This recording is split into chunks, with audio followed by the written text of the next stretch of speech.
Hi everyone, this is robin और एक बार फिर से मैं आप सभी को वेलकम करता हूं हमारे इस सेशन में जो कि बेस्ड होगा हिस्ट्री पर।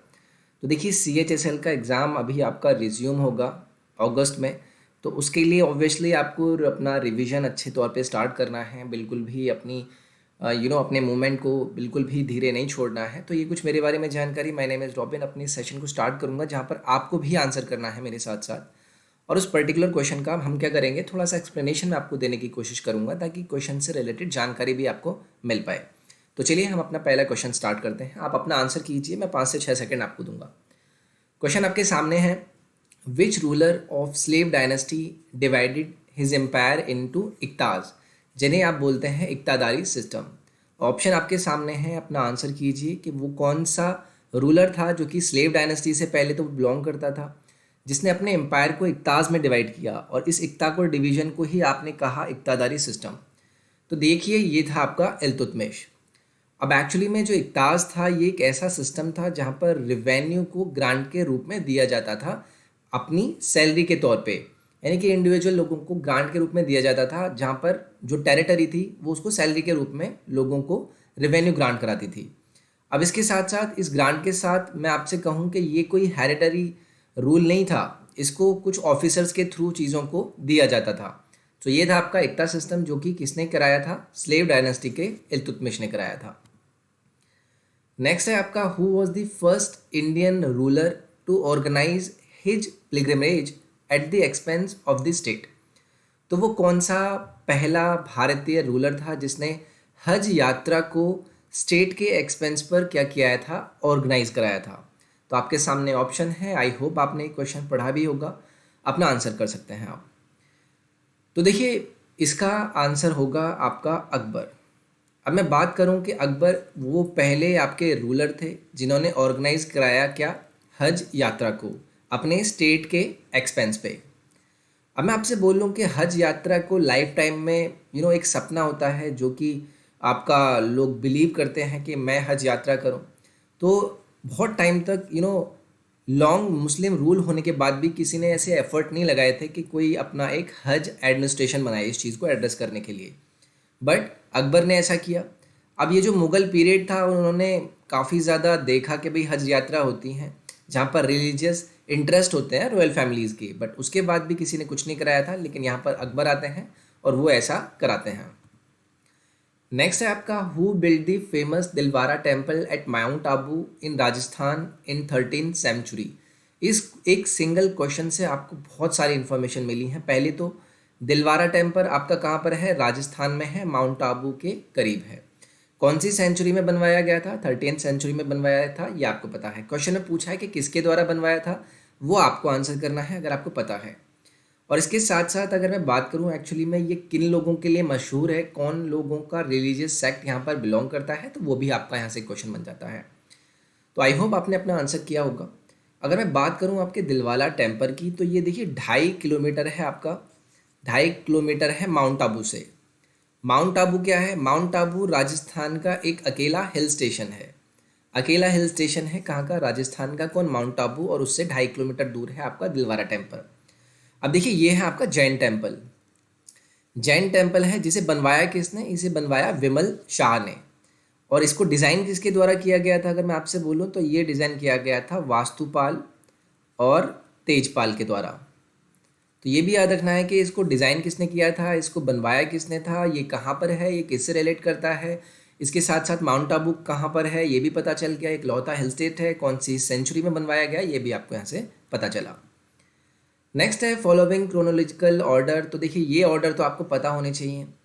अपने ऑर्डर आप ऑप्शन में मार्क कीजिए कि आपको पता है कि भाई कौन सा ऑर्डर है। KBC सपोज कीजिए आप खेल रहे हैं, आप हॉट सीट पर जाना चाहते हैं, आपका ये पोल वाला जो राउंड होता है वो आपके सामने है। बताइए कौन आंसर करता है सबसे पहले, लेकिन करेक्ट भी करना है, ठीक है। तो चलिए मैं बताता हूँ, आई होप आपने अपना जो आंसर है वो मार्क किया होगा, ठीक है। तो देखिए, सबसे पहला जो आपका ये रूल स्टार्ट होता है, ये रूल स्टार्ट होता है आपका स्लेव डायनेस्टी से। तो स्लेव डायनेस्टी यानी कि 4 आपका सबसे पहले आएगा। उसके बाद आते हैं आपके खिलजीज, और खिलजीज आपका आएगा, इसका मतलब 5th नंबर पे, आई मीन 2nd नंबर पे। देन आपके आते हैं खिलजीज के बाद कौन, तुगलक्स। तो खिलजी के बाद तुगलक का आपका आएंगे, यानी कि 1 आएगा आपका थर्ड प्लेस पे। देन तुगलक के बाद आपके कौन आते हैं, सैयद, तो यानी कि सैयद जो कि थर्ड है वो आपका आएगा फोर्थ पोजीशन पे। एंड देन लास्ट जो डायनेस्टी थी वो कौन सी थी, आपकी लोधी डायनेस्टी, यानी कि लास्ट में आएगा आपका 2। तो करेक्ट ऑर्डर हो जाएगा आपका 4 5 1 3 2। एटलीस्ट आप इस ऑर्डर को याद रखें, इनकी फाउंडर को भी याद रखना है, वो इन्फॉर्मेशन आपको अपनी तरफ से करना है, बट ये अरेंजमेंट आपको ज़रूर याद रखना है। नेक्स्ट है आपका who founded the Vikramshila university. आपको मुझे ये बताना है कि विक्रमशिला यूनिवर्सिटी किसने फाइंड किया, और अगर आपका मन है तो आप ये भी बता दीजिए कि इसको फाइंड किसने किया, और वो जो फाइंड किया वो कौन सी डायनेस्टी थी, ये भी आप बता सकते हैं। एक सिंगल क्वेश्चन से आपको मल्टीपल जो इन्फॉर्मेशन है वो हमेशा गैदर करने की टेंडेंसी रखनी चाहिए। सिर्फ ये नहीं है कि आपने क्वेश्चन पढ़ा, उसका आंसर देखा, बस आगे निकले। कोशिश कीजिए कि वहाँ से मल्टीपल इन्फॉर्मेशन आप निकाल पाएँ। तो आई होप आपने अपना आंसर किया होगा। तो देखिए जो विक्रमशिला यूनिवर्सिटी है वो पहले तो आपको ये पता है कि भागलपुर से 44 किलोमीटर ईस्ट डायरेक्शन में इसकी लोकेशन है। ओके, अब उसके बाद ये जो रॉयल यूनिवर्सिटी है विक्रमशिला, ये आपकी नालंदा के बाद इसका नाम लिया जाता है। नालंदा के बाद इसका नाम लिया जाता था, काफ़ी ज़्यादा फेमस था ये। अब इसको बनवाया कितने था, तो इसको फाउंड किया गया था आपका धर्मपाला के द्वारा, और कभी 770 से 810 एडी के टाइम पे। अब इसे मैं बात करूं तो ऑब्वियसली धर्मपाला है, तो कौन हो गए, आपके पाला किंग हो गए। ये तो आपको क्लियर ही हो गया। पाला किंग थे जिन्हें क्या किया था, वो अपने आप को क्या बोलते थे, परामस गाटू बोलते थे, यानी कि चीफ वर्शिपर ऑफ बुद्धा बोलते थे। बुद्धा का अपने आप को बहुत बड़ा भक्त मानते थे। तो ये थे आपके धर्मपाला जिन्होंने इसे बनवाया, और ये महायाना बुद्धिज़्म के भी क्या थे, बहुत बड़े प्रकेता थे। इन्होंने काफ़ी ज़्यादा प्रचार किया था महायाना बुद्धिज़्म का। नेक्स्ट है आपका Raja Ram Mohan Roy was the founder of. तो ऑप्शन आपके सामने है, बताइए कि राजा राम मोहन रॉय ने कौन से समाज का फाउंडेशन किया और कब किया, आप ये भी बता सकते हैं। और इसके साथ साथ आप अगर राजा राम मोहन राय से कुछ और रिलेटेड जानकारी देना चाहें वो भी बता सकते हैं। इसकी जो ओरिजिन था वो कहाँ पर था, आप वो भी बता सकते हैं। तो देखिए एक question multiple of formations, multiple of knowledge. तो मैंने आपसे पूछा कि राजा राम मोहन रॉय ने फाउंड किया क्या, तो ये तो आसान है, वैसे काफ़ी ज़्यादा पूछा गया है। ये इन्होंने फाउंड किया था ब्रह्म समाज। अब कब किया था, 20 अगस्त 1828 की ये बात है, जब पहली असेंबली हुई थी फर्स्ट ब्रह्म समाज की। और कहाँ पर हुई थी ये, आपकी कोलकाता में, जो कि अब क्या हो गया है आपका कलकत्ता। तो ये था आपका ये। अब ये जो मैं सभा की बात कर रहा हूँ इसको कन्वीन किया गया रिलीजियस रिफॉर्मर राजा राम मोहन रॉय के द्वारा। ये आपका आंसर हो गया। For his family and friends settle there, काफ़ी इनके दोस्त और परिवार वाले यहाँ पर सेटल हो गए। अब देखिए ब्रह्म समाज की मैं बात करूँ अगर आपसे, तो ब्रह्म समाज क्या था, एक मोनोथिस्ट रिफॉर्मिस्ट मूवमेंट था जो कि हिंदू रिलीजन से रिलेट था। अब इसमें आपका क्या हुआ, बंगाल रेनेसेंस का भी इसमें अपीयरेंस माना जाता है। तो ये है आपका ब्रह्म समाज जो कि राजा राम मोहन राय ने फाइंड किया था। नेक्स्ट है आपका which of the following movement was not led by Mahatma Gandhi, यानी कि बाकी के जो आपके होंगे वो महात्मा गांधी के द्वारा क्या किए गए होंगे, फॉलो कराए गए होंगे, महात्मा गांधी ने उन्हें लीड किया होगा। तो निम्नलिखित में से बताना है वो कौन सा मूवमेंट है जो कि महात्मा गांधी ने लीड नहीं किया था। आई होप आप सही जवाब देंगे। तो देखिए ऑब्वियसली सिविल डिसओबीडियंस मूवमेंट ये आपका लीड किया था गांधी जी ने। तो पहली भी चीज़ क्लियर कि भाई सिविल डिसओबीडियंस मूवमेंट आपका गांधी जी ने लीड किया था। चंपारण सत्याग्रह बिल्कुल सही है, ये भी आपका लीड किया था महात्मा गांधी ने।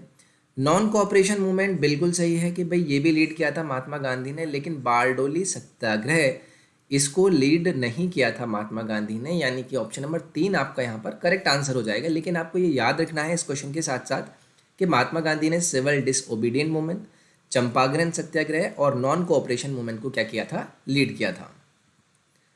नेक्स्ट है आपका the first postage stamp was issued in. तो बताना है कहाँ पर इसको इशू किया गया, और आपको वो साल भी बताना है जब इसको इशू किया गया। अपना आंसर करेंगे आप। जो पहला पोस्टेज स्टैम्प था उसे कहाँ पर इशू किया गया और कब इशू किया गया, ये भी आपको क्या करना है, आंसर करना है।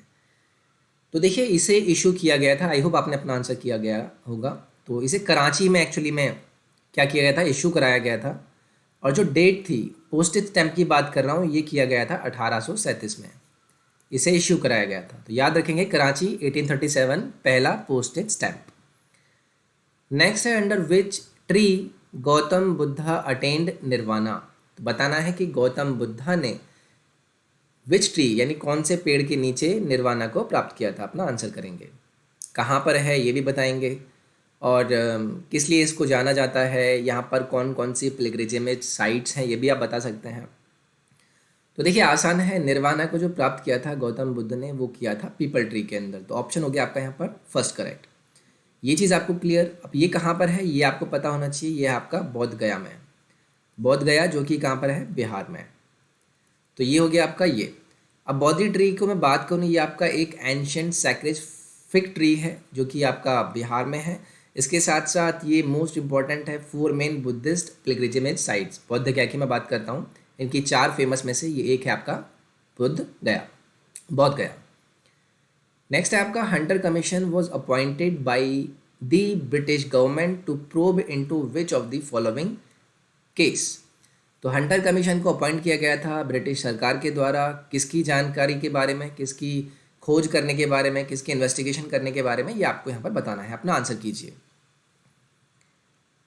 आसान है, मतलब काफ़ी आसान है, बट इसके रिलेटेड जो इन्फॉर्मेशन है वो आपको पता होनी चाहिए। तो हंटर कमीशन का जो गठन किया गया था वो किया गया था जलियांवाला बाग हत्याकांड को प्रोब करने के लिए। अब देखिए इसको अपॉइंट किया गया ब्रिटिश गवर्नमेंट के द्वारा। अब मैं बात करता हूँ कब, तो अक्टूबर 14, 1919 गवर्नमेंट ऑफ इंडिया ने अनाउंस किया कि वो फॉर्म करेंगे डिसऑर्डर इंक्वायरी कमेटी। ठीक है, ये चीज़ क्लियर कि भाई 14 अक्टूबर 1919 ये जो कमेटी थी वो क्या थी, इसे हंटर कमीशन बुलाया गया क्योंकि इसके चेयरमैन जो थे वो कौन थे, आपके लॉर्ड विलियम हंटर। तो ये था आपका एक और क्वेश्चन।